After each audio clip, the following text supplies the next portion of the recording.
So this is Elementary Algebra, Chapter 2, Lesson 1. So this is 2.1, and we'll start out with 2.1. It may end up being an A and a B, depending on how fast I talk. Alright, so what we're doing in this chapter is we are doing things with equations and inequalities, and we'll get to inequalities later, but equations. But before we start with equations, we're going to go in simplifying expressions. Now, an expression is a list of numbers and letters that without an equal sign. So like 3x plus 4y plus 12 is considered an expression because there's no equal sign. When there is not an equal sign, you are not trying to find an answer. What you're trying to do is you're trying to simplify or condense the expression into a smaller version. Okay? So what we're doing is we're trying to combine this expression, the different parts of it, in order to make it smaller or more compact. Alright, but there are some rules when it comes to combining these terms. And when it comes to addition and subtraction, you can only combine what are called like terms. Okay, so what are like terms? First of all, let's look at what a term is. A term, for what we're doing right now, is a list of numbers separated by a plus or a minus sign. Okay? So there is a list of 1, 2, 3, 4, 5 terms because they're separated by a plus or a minus sign. Okay? Multiplication, like what we have right here, 3x, that does not separate your terms. That's still one term, 3 times x. Okay, so that is a term. Now, what is determined by like terms? Like terms are expressions that, in the book, kind of doesn't say it fully, I don't think.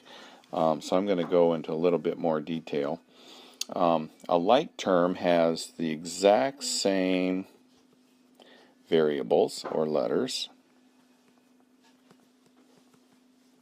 and the exact same exponents on those variables.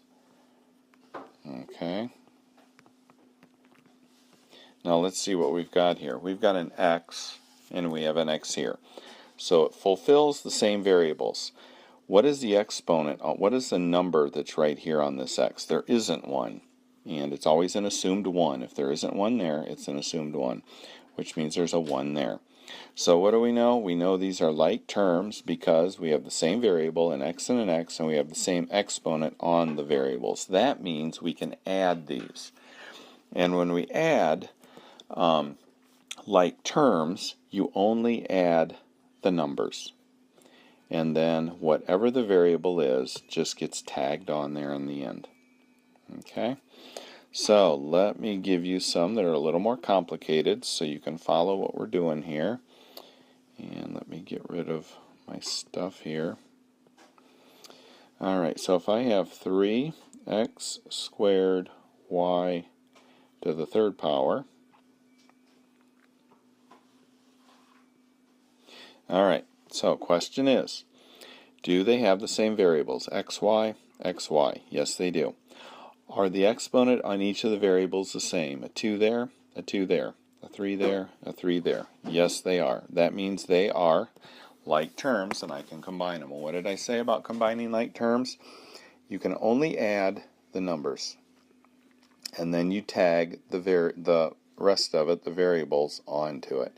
Doesn't matter if they have exponents or not, and that ends up being your answer. So you're just adding the numbers if the terms are alike. If they're not alike, let's say, for example,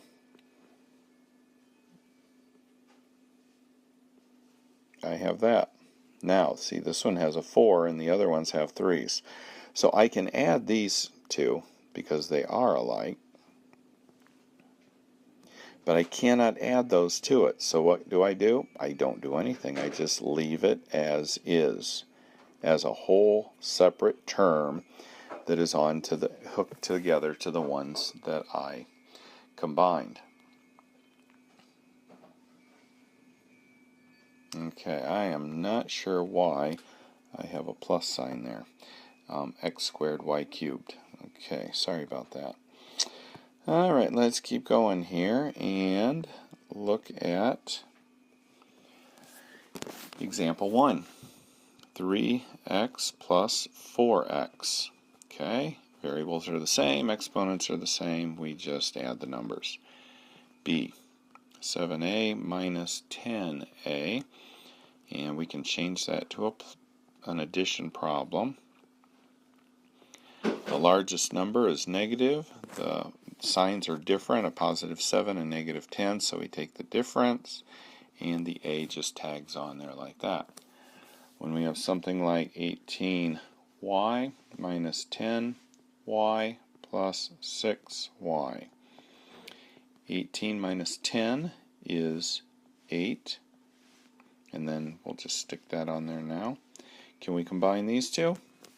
This, remember, is the simplification of that. 8 plus 6, because they're both y's and they have the same variable. I can combine them and get 14y. Alright, let's look at example 2.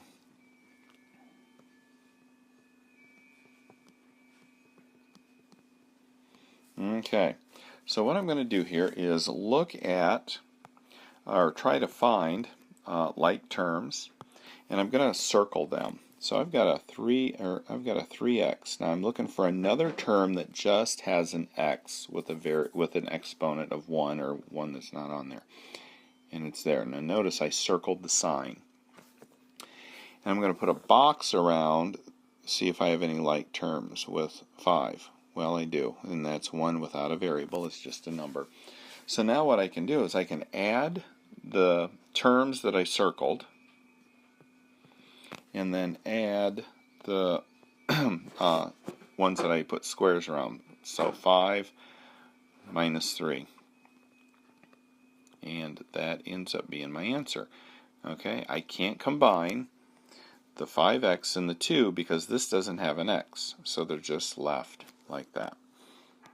And that's where you're using your commutative property and your associative property and your distributive property all in one problem. So let's do C. 5x plus 8 minus x minus 6.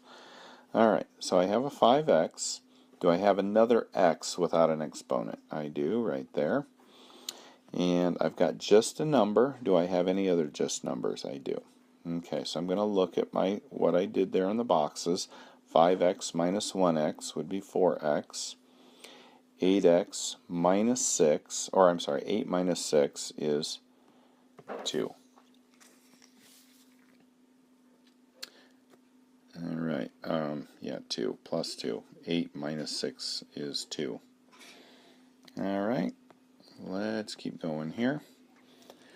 Simplifying expressions containing parentheses. Now, there are going to be some that are a little bit more complicated, and again, we use PEMDAS here.